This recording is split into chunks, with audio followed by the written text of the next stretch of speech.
गणित कक्षा 10 भी एनसीईआरटी की प्रश्नावली 3.5 का प्रश्न क्रमांक है दूसरे का दूसरा क्वेश्चन। बहुत मोस्ट क्वेश्चन है परीक्षा के लिए कि के किस मान के लिए निम्न रेखिक समीकरणों के युग्म का कोई हल नहीं है। जहां समीकरण दिए हैं 3x धन y बराबर 1, 2 के ऋण 1 x धन के ऋण 1 y बराबर 2 के धन 1, यह दो समीकरण दिए हैं। के किस मान के लिए समीकरण युग्म का कोई हल नहीं है। तो समीकरण युग्म का कोई भी हल कब नहीं होगा, जब a1/a2 बराबर हो b1/b2 बराबर नहीं है c1/c2 के। इस स्थिति में समीकरण युग्म का कोई भी हल नहीं होगा। तो यह समीकरण के एक्स धन y बराबर 1, 2 के ऋण 1 x धन के ऋण 1 कोष्टक में के कोष्टक फिर y बराबर 2 के धन 1, यह समीकरण दूसरा। तो समीकरण 1 व 2 की तुलना समीकरण a1x धन b1y बराबर c1 क्योंकि बराबर दिया है तथा a2x धन b2y बराबर c2 से करने पर, तो यहाँ a1 का मान 3, b1 का यहाँ 1 हो जाएगा। कोई संख्या ना हो तो इसका गुणांक 1 कहलाया और c1 का मान 1। यहाँ a2 का 2 के ऋण 1, b2 का मान के ऋण 1 और c2 का मान 2 के धन 1। तो शर्तानुसार रेखिक समीकरण युग्म का कोई भी हल नहीं होगा। कोई भी हल कब नहीं होगा कि जब a1/a2 बराबर हो b1/b2 बराबर नहीं है c1/c2। तो यहाँ a1/a2 का मान यह हो जाएगा, b1/b2 का मान यह और c1/c2 का मान यह हो जाएगा। तो यहाँ a1/a2 b1/b2 बराबर नहीं है c1/c2। जब यह बराबर नहीं है तो यह वाला मान ले अपन कि 3/2 के ऋण 1 बराबर के 1/के ऋण 1, त्रियक गुणा करें तो 1 का इसमें और 3 का इसमें। तो 3 का इसमें किया तो 3 के ऋण 3, 1 का इसमें करेंगे तो ज्यों की त्यों संख्या। यहाँ 3 के 2 के का पक्षांतर, ऋण 3 का इस साइड पक्षांतर। तो यहाँ 3 के ऋण के 2 के हो जाएंगे, ऋण 3 का इस साइड करेंगे तो धन के 3 हो जाएंगे। 3 के में से 2 के घट जाएंगे, के यहाँ 3 में से 1 घटेगा तो 2। यहाँ के बराबर 2 के लिए रेखिक समीकरण युग्म का कोई भी हल नहीं होगा, क्योंकि इस स्थिति में a1/a2 बराबर होगा b1/b2 के, बराबर नहीं होगा c1/c2 को। क्योंकि यहाँ के का मान अगर रख के देखें तो यहाँ 2 आ रहा है, 2 दूनी 4, 4 में से 1 घट जाएगा 3 यानी 3/3। यहाँ 2 का अपन के का मान 2 रखें, 2 में से 1 घटेगा 1 यानी 1/1, 3/3 यानी 1/1, यहाँ भी 1/1, 2 तो बराबर हो गए। यहाँ के का मान 2 रखेंगे तो 2 दूनी 4 और 1 5 यानी 1/5। तो 2 तो बराबर आ रहा है लेकिन तीसरा बराबर नहीं आएगा। इस स्थिति में समीकरण युग्म का कोई भी हल नहीं होगा। तो अतः के बराबर 2 के लिए रेखिक समीकरण युग्म का कोई भी हल नहीं होगा। बहुत मोस्ट क्वेश्चन है यह दोनों, इसका पहला और दूसरा क्वेश्चन। इसका तीसरा क्वेश्चन देखें कि 8x धन 5y बराबर 9, 3x धन 2y बराबर 4। तो पहले अपन प्रतिस्थापन विधि से, क्योंकि इस सवाल में प्रतिस्थापन एवं बीजगणन विधि से हल कीजिए और कौन सी विधि उपयुक्त है, अधिक उपयुक्त है, यह बताना है। तो प्रतिस्थापन विधि से करें तो समीकरण 1 से प्रतिस्थापन में क्या करते हैं कि कोई भी एक समीकरण लेते हैं और दूसरे में मान प्रतिस्थापित करते हैं। तो पहला समीकरण लिया हमने, इससे मान निकालें। समीकरण 1 से 8x धन 5y बराबर 9, तो 8x 5y का पक्षांतर कर दिया, ऋण की हो जाएंगे, x बराबर 8 में आ जाएंगे। तो यहाँ 8x 5y का पक्षांतर, x बराबर 8 में, यह बन जाएगा 3 जो x का मान हमने किस समीकरण से निकाला है पहले से, तो इसको हम दूसरे में प्रतिस्थापित करेंगे। तो x का मान समीकरण 2 में प्रतिस्थापित करने पर तो 3, ये x का मान रख दिया, धन 2y बराबर 4, यहाँ 3 का गुणा कर दे, 3 नाम 27, 3 5 15/8 धन 2y बराबर 4। यह 8 का इसमें गुणा 27 ऋण 15y, 8 दूनी 16y/8 बराबर 4।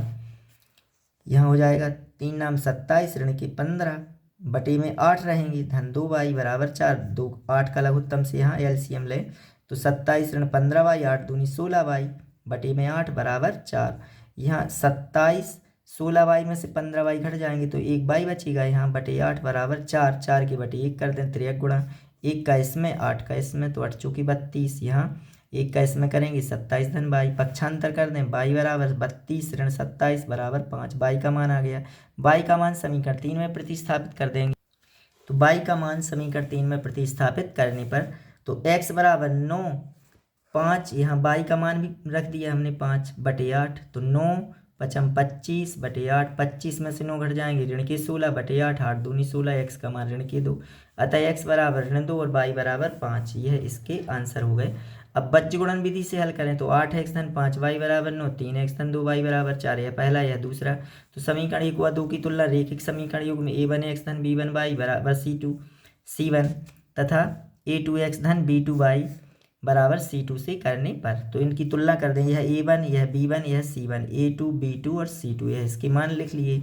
यहाँ चेक करें a1 बटे a2 का मान 8/3, b1 बटे b2 का 5/2, यह दोनों बराबर नहीं है। तो चूंकि a1 बटे a2 बराबर नहीं है b1 बटे b2, इसलिए इस स्थिति में रेखिक समीकरण युग्म का अद्वितीय हल होगा। अद्वितीय हल होगा तब इसका बज्र गुणन विधि का सूत्र होता है x बटे bc ऋण bc, y बटे ca ऋण ca, ऋण 1 बटे ab ऋण ab। यहाँ 12 21 तो यह सूत्र बन जाता है। या उस प्रकार x को बंद कर लें, वहाँ से 3 गुणा करके भी सूत्र हमने पहले बताया है इसमें। तो x बटे यहाँ b1 का मान, c2 का मान, b2 का मान 2, c1 का 9, इसके मान रख दें। y बटे c1 का 9, a2 का 3, c2 का 4, a1 का 8। यहाँ ऋण 1 बटे a1 का 8, b2 का 2, a2 का 3, b1 का 5। अब यहाँ x बटे 5 के 20, ऋण 9 दूनी 18, y बटे 9 तिया 27, ऋण 4 8 32, यहाँ ऋण 1 बटे 8 दूनी 16, ऋण 3 5 15। तो x बटे 20 में से 18 घट जाएंगे तो यहाँ 2 बचेंगे। यहाँ 21 में यहाँ है 27 और ऋण के हैं 32, तो ऋण के 5 बच जाएंगे।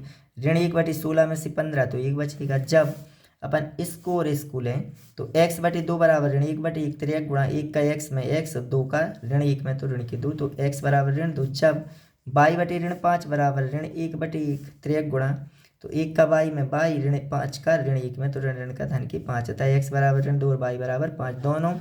दोनों से आंसर समान आ रहे हैं और दोनों विधियां उपयुक्त हैं। इसका चौथा क्वेश्चन दिया है कि निम्न समस्याओं में रेखिक समीकरणों के युग्म बनाइए और उनके हल यदि उनका अस्तित्व हो किसी बीजगणितीय विधि से हल कीजिए।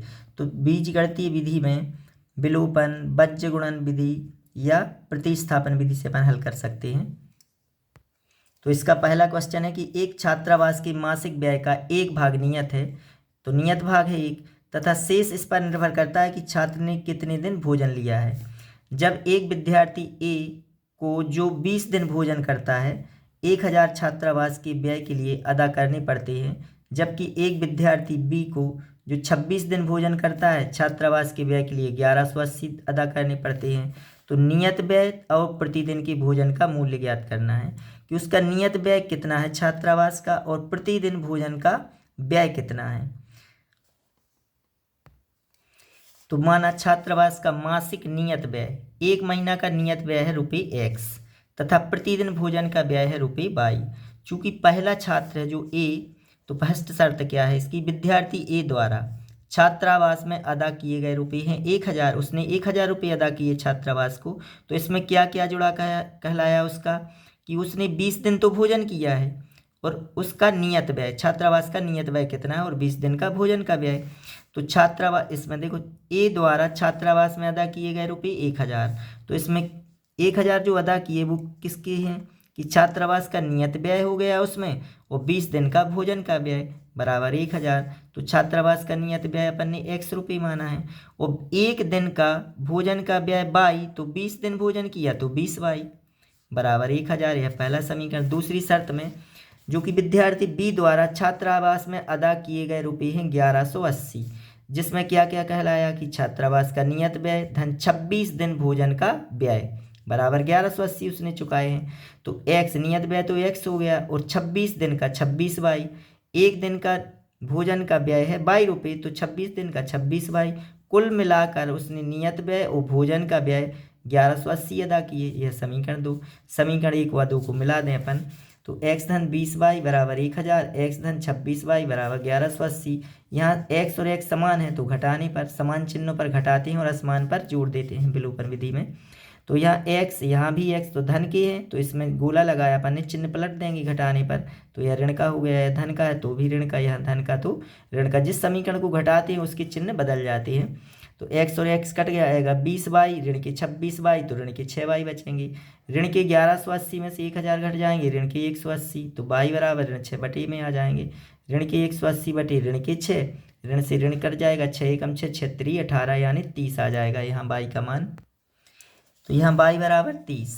तो y का मान समीकरण 1 में रखने पर तो x धन 20y, y का मान 30 रख दिया बराबर 1000, 3 दूनी 6 यानी 600 रुपये बराबर 1000, 600 का पक्षांतर कर दिया तो x बराबर 1000 ऋण 600 यानी 400, x का मान 400 रुपये। अतः छात्रावास का मासिक नियत व्यय है ₹x, तो ₹x यानी 400 रुपये। और प्रतिदिन भोजन का व्यय कितना है ₹30। अब छात्रावास का जो नियत व्यय है, किराया है, वो है 400 रुपये।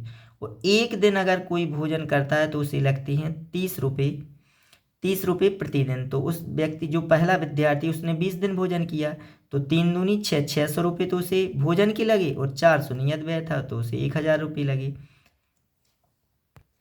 इसका दूसरा क्वेश्चन है कि एक भिन्न 1/3 हो जाती है जब उसके अंश से 1 घटाया जाता है, और वह 1/4 हो जाती है जब हर में 8 जोड़ दिया जाता है, वह भिन्न ज्ञात कीजिए। बहुत ही मोस्ट क्वेश्चन है परीक्षा के लिए कि एक तो अपन भिन्न का अंश x और हर y मान लें कि एक भिन्न 1/3 हो जाती है जब उसके अंश में 1 घटाया जाता है, और वह 1/4 कब हो जाती है जब हर में 8 जोड़ दिया जाता है, वह भिन्न ज्ञात करना है।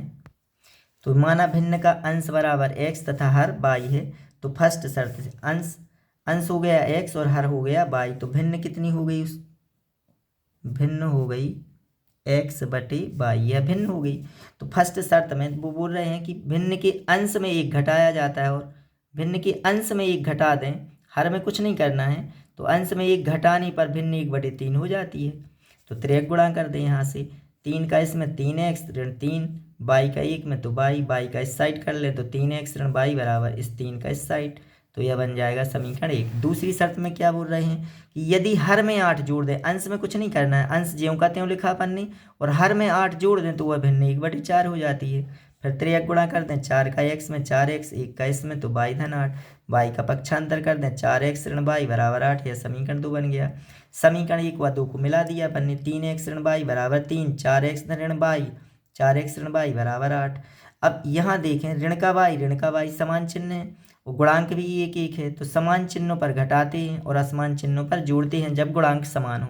तो यहाँ y के गुणांक समान है और चिन्ह भी समान है, इसलिए हम घटा देंगे, घटाने पे चिन्ह बदल जाएंगे। तो यह धन के हैं, तो पहले यहाँ चिन्ह नहीं लगा है धन में, तो धन का चिन्ह लगाना है, उसमें गोला, क्योंकि हम पलट रहे हैं चिन्ह, तो यह हो जाएगा ऋण का। यह ऋण का है तो हो जाएगा धन का, यह धन के हैं तो हो जाएंगे ऋण के। ऋण और धन की तो कट जाएंगे, तो यह और एक कट जाएंगे। ऋण के 4x में से 3x घट जाएंगे तो ऋण का 1x बचेगा। ऋण की 8, धन की 3 तो ऋण की 5, दोनों पक्षों में ऋण 1 का गुणा कर देंगे तो धन का x बराबर धन की 5, तो यहाँ x बराबर आ जाएंगे 5। तो यहाँ x बराबर 5, x का मान समीकरण 1 में रखने पर तो 3 x का मान समीकरण 1 में रखें तो 3x का मान हमने 5 रख दिया, सो यहाँ गुणा लगा दें, ऋण y बराबर 3, 3 5 15 ऋण y बराबर 3, तो 15 ऋण y, तो 3 का इस साइड पक्षांतर y का इस साइड, 15 में से 3 जाएंगे 12 बराबर y, या y बराबर 12। तो भिन्न क्या माना था x/y, x का मान 5 और y का मान 12, यह इसका आंसर हो जाएगा। इसका तीसरा क्वेश्चन है कि यश ने एक टेस्ट में 40 अंक अर्जित किए जब उसे प्रत्येक सही उत्तर पर 3 अंक मिले तथा अशुद्ध उत्तर पर 1 अंक की कटौती की गई। यदि उसे सही उत्तर पर 4 अंक मिलते तथा अशुद्ध उत्तर पर 2 अंक कटते तो यश 50 अंक अर्जित करता। टेस्ट में कितने प्रश्न थे? तो यश ने एक टेस्ट में 40 अंक अर्जित किए जब उसे प्रत्येक सही उत्तर पर 3 अंक और गलत उत्तर पर 1 अंक उसका काटा गया है। यदि यही बात वो कह रहे हैं कि यदि उसे सही उत्तर पर 4 अंक मिलते तथा अशुद्ध उत्तर पर 2 अंक कटते तब यश को 50 अंक अर्जित करता। टेस्ट में कितने प्रश्न थे? तो माना यश द्वारा टेस्ट में सही उत्तर देने वाले प्रश्नों की संख्या मानी x। माना यश द्वारा टेस्ट में सही उत्तर देने वाले प्रश्नों की संख्या x है तथा गलत उत्तर देने वाले प्रश्नों की संख्या y है। तो कुल प्रश्नों की संख्या ज्ञात करनी है तो x धन y बराबर क्वेश्चन मार्क, ये हमको ज्ञात करना है। पहली शर्त में क्या बोल रहे हैं कि यदि सही उत्तर पर उसे 3 अंक मिल रहे हैं, तो अगर उसे x सही प्रश्न दिए हैं, सही प्रश्नों के उत्तर हैं x, तो उसे 3 अंक मिल रहे हैं, तो सही प्रश्न के उत्तर प्रश्नों की संख्या है x, तो 3 गुणित x। लेकिन अगर उसने एक भी प्रश्न गलत किया तो उसका 1 नंबर काटा जाता है, तो गलत प्रश्नों की संख्या कितनी हो गई y, वो 1 1 अंक घट जाएंगे तब भी उसे 40 मिल रहे हैं। उसे गलत उत्तर देने वाले प्रश्नों की संख्या 22 है, तो 22 के इसके अंक घट जाएंगे। लेकिन उसे मिल कितने रहे? अगर उसने सही प्रश्न, उसे 40 अंक मिले हैं, तो 3 गुणित सही प्रश्न ऋण 1 गुणित गलत प्रश्न, इतने अंक काटे गए, तब भी उसे कितने मिल रहे हैं? 40। यह पहली शर्त हो गई। दूसरी शर्त में क्या बोल रहे हैं? यदि सही प्रश्न पर 4 अंक मिलते और गलत पर 2 कटते, तब उसे 50 अंक मिलते। कि सही पर 4 मिलते, अगर मान लो 10 सही हैं तो 10 चौके 40, या उसके 15 सही हैं तो 15 चौके 60, और 2 गलत पे कटते, तो गलत पर कितने कटते? 2 अंक। तो मान लो 5 गलत हैं तो 5 दूनी 10 कट जाते, तब भी उसे 50 मिलते। तो 4x सही पर 4 और गलत पर 2 काटे जाते, तब उसे 50 अंक मिलते।